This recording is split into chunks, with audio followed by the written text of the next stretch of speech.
ನಮಸ್ಕಾರ. ಇವತ್ತು ನಾವು ಟಾಪರ್ ಐಎಎಸ್ ದೈನಂದಿನ ಪ್ರಚಲಿತ ವಿದ್ಯಮಾನಗಳು ಅನ್ನೋ ಒಂದು ಆಕರವನ್ನ ನೋಡ್ತಾ ಇದ್ದೀವಿ. ಇದರ ಬಗ್ಗೆ ಕೇಳಿದ್ದೀನಿ. ಅಂದ್ರೆ ಸ್ಪರ್ಧಾತ್ಮಕ ಪರೀಕ್ಷೆಗಳಿಗೆ ತಯಾರಿ ಮಾಡ್ತಿರೋರ್ಗೆ ದಿನನಿತ್ಯದ ಸುದ್ದಿ, ಅದರಲ್ಲೂ ಮುಖ್ಯವಾಗಿ ರಾಷ್ಟ್ರೀಯ, ಅಂತಾರಾಷ್ಟ್ರೀಯ ವಿದ್ಯಮಾನಗಳನ್ನ ತಲುಪಿಸೋದು ಇದ್ರ ಗುರಿ ಅಂತ. ಹೌದಲ್ವಾ? ಹೌದು, ಕರೆಕ್ಟ್. ರಾಜಕೀಯ, ಆರ್ಥಿಕತೆ, ಆಮೇಲೆ ವಿಜ್ಞಾನ ತಂತ್ರಜ್ಞಾನ, ಪರಿಸರ, ಹೀಗೆ ಎಲ್ಲಾ ಕ್ಷೇತ್ರಗಳ ಪ್ರಮುಖ ಸುದ್ದಿಗಳನ್ನು ಕೊಡುತ್ತೆ. ಆದ್ರೆ ಬರೀ ಸುದ್ದಿ ಕೊಡೋದಕ್ಕೂ ಪರೀಕ್ಷೆಗೆ ಬೇಕಾದ ಆಳವಾದ ತಿಳುವಳಿಕೆಗೂ ತುಂಬಾ ವ್ಯತ್ಯಾಸ ಇದೆ ಅಲ್ವಾ? ಅಂದ್ರೆ ಈ ಮೂಲ ಆ ನಿಟ್ಟಿನಲ್ಲಿ ಹೇಗೆ ಕೆಲಸ ಮಾಡತ್ತೆ? ನಿಜ, ನೀವು ಕೇಳಿದ್ದು ಒಳ್ಳೆ ಪ್ರಶ್ನೆ. ಇಲ್ಲಿ ಏನಾಗತ್ತೆ ಅಂದ್ರೆ ಕೇವಲ ಸುದ್ದಿ ಹೇಳಿ ಸುಮ್ಮನಾಗೋದಿಲ್ಲ.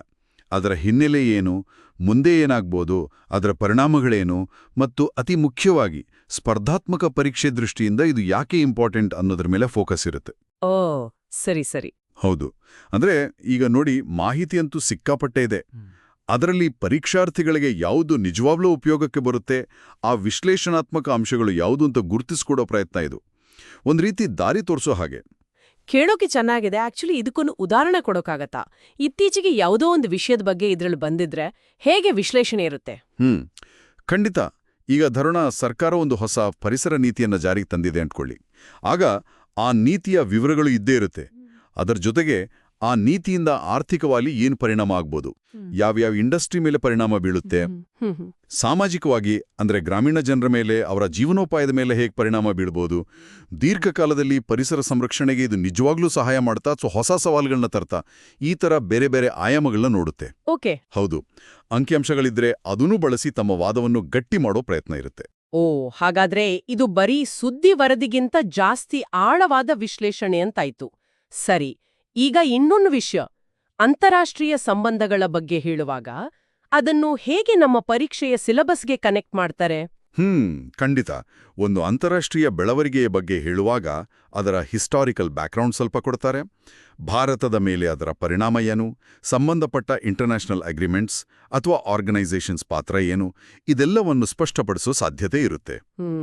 ಮುಖ್ಯವಾಗಿ ಪರೀಕ್ಷೆಯಲ್ಲಿ ಇದರ ಬಗ್ಗೆ ಯಾವ ಥರ ಪ್ರಶ್ನೆ ಕೇಳಬಹುದು, ಮೇನ್ಸ್ ಪರೀಕ್ಷೆಯಲ್ಲಿ ಉತ್ತರ ಬರೆಯಬೇಕಾದರೆ ಯಾವ ಪಾಯಿಂಟ್ಸ್ ಮುಖ್ಯವಾಗುತ್ತೆ, ಈ ದೃಷ್ಟಿಕೋನ ಇರುತ್ತೆ.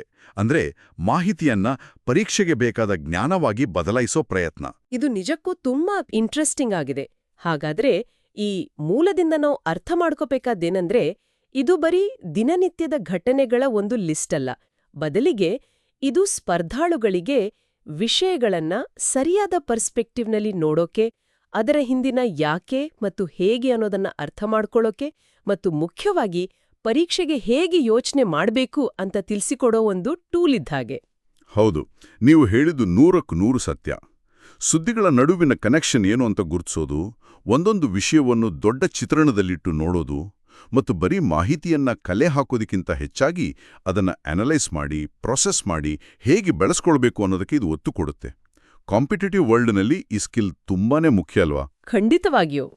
ಈ ವ್ಯತ್ಯಾಸ ನಮ್ಮ ಒಟ್ಟಾರೆ ಜ್ಞಾನ ಸಂಪಾದನೆ ಮೇಲೆ, ಸಮಸ್ಯೆಗಳನ್ನು ನಾವು ನೋಡುವ ರೀತಿ ಮೇಲೆ ಎಷ್ಟು ದೊಡ್ಡ ಪರಿಣಾಮ ಬೀರಬಹುದು ಅಲ್ವಾ? ಯೋಚಿಸಬೇಕಾದ ವಿಷಯ.